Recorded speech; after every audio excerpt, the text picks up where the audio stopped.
Dan untuk mengetahui informasi terkini terkait kasus korupsi Gubernur Sulawesi Selatan, kami sudah terhubung dengan Rama Ditya Domas dan juru kamera Nova Maulana dari kantor KPK. Iya, Rama, sejauh ini bagaimana kelanjutan dari pemeriksaan kasus yang melibatkan Gubernur Sulsel Nurdin Abdullah? Ya, Julita dan juga pemirsa, pasca penetapan Gubernur Sulawesi Selatan Nurdin Abdullah sebagai tersangka atas OTT yang dilakukan pada Sabtu dini hari oleh 9 anggota KPK, di mana sejauh ini memang pemeriksaan sendiri masih belum dilakukan untuk lanjutan, begitu maksud kami, karena sejauh ini dari pihak KPK sendiri masih menahan 3 para tersangka di tempat-tempat yang berbeda, karena juga dari pihak KPK sendiri juga melakukan isolasi mandiri kepada mereka berkaitan dengan masa pandemi COVID-19. Diketahui sejauh ini dari 3 tersangka, Julita dan juga pemirsa, dari salah satunya yakni Gubernur Sulawesi Selatan Nurdin Abdullah saat ini tengah ditahan di rutan Pomdam Jaya Guntur. Adapun tersangka kedua yakni Edi Rahmat sebagai sekretaris Dinas PUTR Sulawesi Selatan saat ini masih ditahan di rutan Kafling C1 KPK. Adapun yang ketiga yakni tersangka terakhir adalah penyuap atau kontraktor pengusaha yang menyuap Gubernur Sulawesi Selatan adalah Agung Sucipto, begitu, yang saat ini tengah ditahan di Gedung Merah Putih KPK, di mana Julita dan juga pemirsa, jika kita melihat bahwa memang proses ini adalah proses yang biasanya dilakukan oleh KPK, yakni penahanan selama 20 hari ke depan, yakni hingga 18 Maret tepatnya, Julita. Ini adalah untuk pengumpulan saksi-saksi dan juga data dari pihak KPK atau penyidik KPK untuk nantinya melakukan pemeriksaan kepada mereka atau 3 orang tersangka ini untuk melakukan pengembangan dalam proses penyelidikan dan penyidikan. Karena jika kita melihat bahwa kasus ini juga sudah dipantau oleh KPK juga sejak awal 2021, dan pada Februari akhirnya mereka sudah terendus, begitu, upaya atau niat jahat dalam melakukan proses gratifikasi dan suap yang dilakukan pada 26 Februari, yang akhirnya pada Sabtu dini hari mereka sudah langsung diciduk dalam OTT yang dilakukan oleh KPK di 3 tempat, di mana di 3 tempat tersebut adalah salah satunya yang ini di tempat rumah dinas Gubernur Sulawesi Selatan Nurdin Abdullah, dan kedua yakni di rumah dinas Edi Rahmat atau sekretaris Dinas PUTR Provinsi Sulawesi Selatan, yang ketiga yakni di salah satu jalan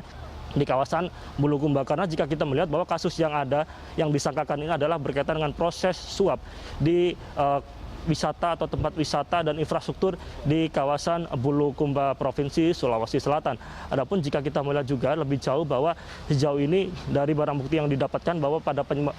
proses OTT begitu sudah ada 2 miliar atau satu koper bernilai 2 miliar yang saat itu tengah hendak diberikan oleh Agung Sucipto sang penyuap, yakni kontraktor pengusaha kontraktor begitu, kepada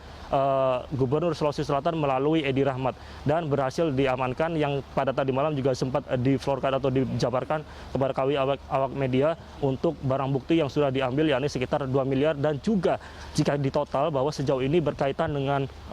kasus proyek pada 2021, Gubernur Sulawesi Selatan Nurdin Abdullah sudah total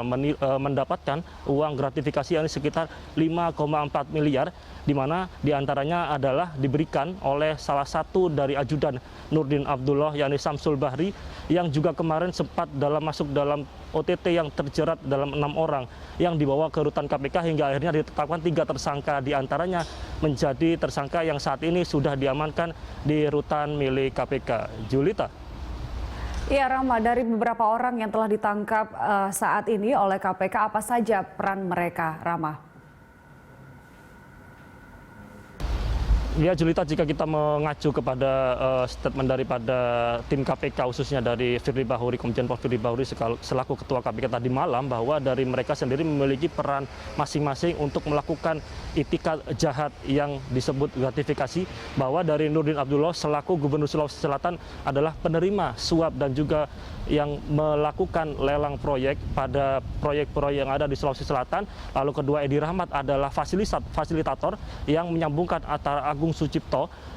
sebagai salah satu pengusaha kontraktor yang juga terjerat dalam OTT dan juga disangkakan pada status tadi malam sebagai tersangka, yang merupakan menjabat sebagai sekretaris Dinas PUTR Provinsi Sulawesi Selatan. Dan yang ketiga tersangka yakni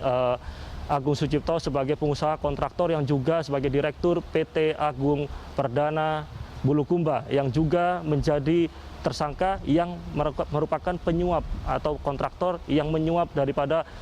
Gubernur Sulawesi Selatan, yakni Nurdin Abdullah. Di mana jika kita melihat juga bahwa Julita, Agus Sucipto ini, kontraktor ini yang juga disangkakan pada status tersangka tadi malam ini, dirinya juga sempat beberapa kali memenangi lelang proyek di Sulawesi Selatan dalam masa jabatan Gubernur Sulawesi Selatan Nurdin Abdullah, di mana adalah kebanyakan dari yang lelang proyek yang dimenangkan ini adalah berkaitan dengan proses proyek infrastruktur di Sulawesi Selatan, karena diketahui bahwa Agus Sucipto ini merupakan kontraktor begitu Julita. Karena di sisi lain juga bahwa di masa proses kepemimpinan Nurdin Abdullah ini, dirinya juga banyak melakukan lelang proyek dan juga dirinya juga diketahui cukup kenal dekat dengan Agus Sucipto sebagai salah satu kontraktor yang juga merupakan kolega dari Nurdin Abdullah. Di sisi lain Julita, sejauh ini memang masih belum ada info lebih lanjut berkaitan dengan bagaimana status tersangka ataukah ada tersangka lain atau penetapan tersangka lain berkaitan dengan kasus ini, karena sejauh ini masih belum ada statement lebih lanjut dan mereka, para tersangka, 3 tersangka tersebut masih dalam penahanan sementara hingga 20 hari ke depan atau hingga 18 Maret. Dalam juga sembari demikian dari pihak KPK juga masih mengumpulkan saksi-saksi untuk melakukan perkembangan proses penyidikan dan penyelidikan lebih lanjut. Julita. Baik Rama, terima kasih untuk informasinya. Selamat bertugas kembali. Pemirsa, laporan dari Rama Ditya Domas dan juru kamera Nova Maulana dari kantor KPK Jakarta Selatan.